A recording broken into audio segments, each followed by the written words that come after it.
Hai, masih bersama saya, Mr. Z bicara.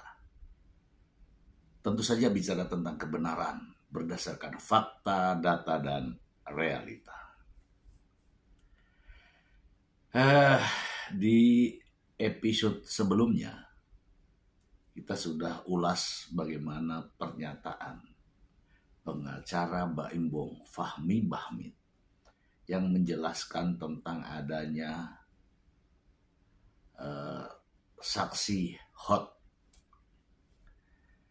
Nah, saat ini giliran dari pengacara Paula Verhoeven. Dari pernyataan pengacara justru berbanding terbalik.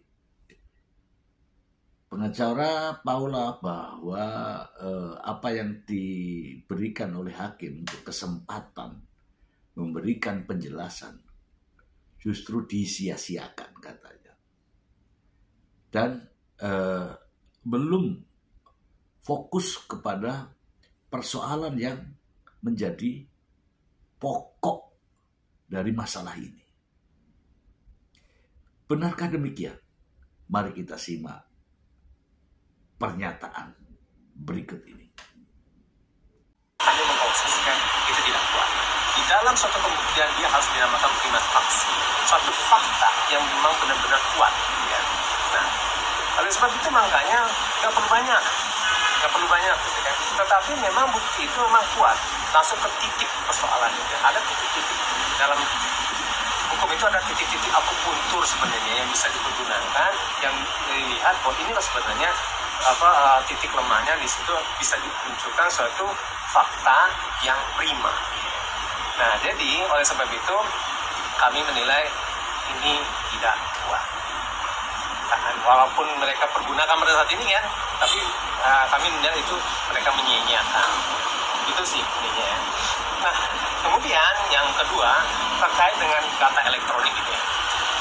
Nah, data elektronik ini kan kaitannya ada bersinggungan dengan dua undang-undang. Satu undang-undang ITE, dan kemudian kedua itu undang-undang tentang perlindungan data pribadi. Nah, mungkin teman-teman sudah tahu lah ya. Undang-undang ITE ini kan ada 3 kali perubahan lah ya.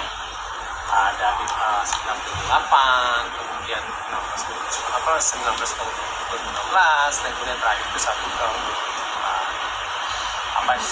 bukti-bukti sebenarnya, dan apa juga disebut sebagai illegal access ya. Nah, terkait dengan itu bersinggungan juga nanti dengan Undang-Undang Nomor 27 Tahun 2002, khususnya dalam pasal 15, pasal 20 ayat 2, pasal 22 gitu kan. Nah, di situ memang diterangkan gitu kan, bahwa yang namanya bukti elektronik gitu ya, memang harus ada pembanding terlebih dahulu gitu kan. Misalnya nih, Mbak gitu kan, atau Mas gitu, mendapatkan WhatsApp. Nah, WhatsApp itu harus diperbandingkan mana dia ininya pembanding. Yang dia diambilnya dari mana? Misal dari contoh dari WhatsApp Mas gitu ya. Nah, WhatsApp Mas itu akan diperbandingkan. Nah, ada database-nya tidak gitu kan, ada metadatanya atau tidak di situ. Tapi kalau misalnya situ tidak ada, artinya situ sudah di-coding sebenarnya gitu ya. Nah, kemudian dari situ baru nanti dinilai itu datanya diambilnya secara sah atau tidak. Kalau misalnya dia tidak didapat secara sah gitu kan, berdasarkan pasal 20 ayat 2 gitu kan, dikaitkan juga nanti dengan pasal 22 ayat 2 gitu ya. Nah, itu dikatakan sebagai suatu mengambil data pribadi orang secara tidak sah, dan itu dikatakan sebagai illegal access. Pertanyaannya, apakah suami istri itu bisa dikatakan sebagai suatu personal? Tidak. Karena apa? Yang namanya perbuatan itu adalah personal dengan personal. Jadi nggak bisa dikatakan bahwa pokoknya suami dan istri gitu. Ya, saya pribadi, apa yang disampaikan oleh pengacara dari Baim Bong, saya sependapat dengan pengacara Paula. Ini semua masih hak pembuktian dari pihak penggugat Karena ada istilah, siapa yang mendalilkan maka berkewajiban untuk membuktikan. Ini kesempatan. Tetapi pihak Paula Verhoeven juga akan memiliki kesempatan yang sama. Makanya dibiarkan ini, dicatat ini, semua pernyataan dari hasil persidangan akan dijadikan bahan pertanyaan di sidang berikutnya. Ya, tapi masih nanti ya. Namun saya melihat apa yang diucapkan, dinyatakan oleh pengacara Paula Verhoeven seharusnya dengan tahu persoalan ini di sidang kemarin justru menjadi bahan pembicaraan terhadap masalah ini antara pihak pengacara dan Paula Verhoeven. Apakah benar begini? Kan begitu ya.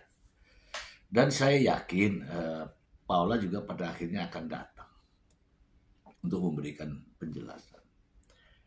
Justru menurut pengacara Paula, ini semua yang disampaikan lemah. Lemah. Mari kita simak. Tidak, gitu. Oleh sebab itu maka bisa terbantah, gitu kan. ATM itu masing-masing, gitu. Nah, oleh sebab itu pada saat ini gitu kan, sebagai suatu pendidikan hukum, ini kan pendidikan hukum sebenarnya gitu kan. Apakah dalam transaksi elektronik gitu kan, khususnya dalam tentang mengakses sesuatu data gitu kan, apakah suami istri itu bisa dikatakan ya suatu pihak yang sama dan kemudian tidak terjadi suatu illegal access. Nah, ini yang perlu dilihat gitu kan. Kalau misalnya berdasarkan suatu norma gitu ya, norma ini kan ada namanya perintah, larangan, dan pengecualian. Itu bukanlah suatu pengecualian dalam konteks ini. Itu ya. Nah, jadi dua hal yang kita tanggapi pada saat ini. Pertama, tentang bukti elektronik, kemudian yang kedua tentang saksi fakta dan kemudian juga ahli gitu kan. Yang kalau misal saksi fakta dan ahli, kami mengatakan itu lemah dan malah itu menguntungkan kami terkait dengan dalil-dalil yang mereka dalilkan dan yang akan kami buktikan nantinya. Dan kemudian mungkin terakhir permintaan dari Mbak Paula gitu kan, bahwa sampai saat ini dia belum bisa bertemu dengan anak. Itu sebenarnya gitu kan. Saya sudah sampaikan kemarin bahwa seharusnya Mbak Imbong itu fokus pada perselingkuhan. Karena kalau bisa membuktikan perselingkuhan, hak asuh anak pasti diambil alih oleh bapaknya. Itu. Tetapi menuduh selingkuh, tetapi dengan ahli psikolog anak yang dihadirkan, sementara saksi fakta yang dihadirkan hanyalah katanya misalnya, tidak akan membuktikan tentang perselingkuhan. Saya juga ingatkan kepada pengacara Alfon agar menggali secara lebih detail tentang hubungan Paula Verhoeven dengan Nico Surya. Mungkin pihak pengacara juga sudah melakukan ini. Tapi ada perkembangan baru seperti apa, ditanyakan kembali. Hal ini kenapa? Karena jangan sampai ada celah dalam penjelasannya. Justru celah-celah yang diucapkan akan menjadikan bahan daripada pihak Mbak Imbong. Itu menurut pendapat saya. Mari kita simak lagi. Jadi begini, ini ya. Kalau misalnya itu disarankan ke kantor, itu pembatasan, ya kan? Hanya di situ boleh, kan gitu kan? Itu namanya pembatasan. Kan? Itu maka dikatakan sebagai aksesibilitas. Oke? Kalau misal boleh di mana aja gitu kan, itu bukanlah pembatasan. Paham ya maksudnya kan? Kalau hanya boleh di situ, silakan aja nonton gitu kan. Ya itu cuma di situ dong. Selain di tempat itu nggak boleh dong, gitu kan? Itu pembatasan itu bukan, teman-teman. Teman-teman. Oke, tadi sempat menyinggung soal itu menguntungkan dari saksi yang dihadirkan sama baik. Hal-hal apa aja sih bang yang mungkin menguntungkan itu dari saksi yang dihadirkan sama baik? Itu biarlah kami sama hakim lah yang bisa menilai. Dan kami tidak sama, gitu ya. Dengan pihak-pihak yang mengatakan, udah itu akan ada macam-macam yang tidak. Kita berdasarkan prinsip hukum bahwa itu dalam persidangan tertutup dan itu biarlah hakim yang akan menentukan. Elektronik itu kita ragukan sebenarnya gitu kan. Itu kan tidak akui gitu kan. Dan kemudian karena ini dalam transaksi elektronik itu dia ada yang namanya prinsip tidak bisa dibantah. Itu kan masih bisa dibantah. Non-reduplication. Berarti tidak mengakui betul. Enggak semuanya. Ada juga hak yang bicara soal anak tadi kita nggak mau itu karena untuk kepentingan dari anak ya, kasihan anak. Bang Paula itu sangat concern agar anak-anak itu bertumbuh berkembang secara baik. Oleh sebab itu maka sampai detik ini tidak pernah dia mengatakan si A itu baik, si B itu buruk, nggak. Ya, itu kepentingan. Saya semakin kesini semakin yakin bahwa cobalah pembahasannya kemana. Jadi persoalan ini menurut saya ya tidak fokus pada pembuktian tentang adanya perselingkuhan. Tidak fokus psikologi anak. Paling kita sudah ukur kan, saksi-saksi mereka adalah orang-orang yang dibayar atau karyawan-karyawan Mbak Imbong, jadi saksinya sebatas itu. Tidak mungkin ada orang mempergoki orang begini,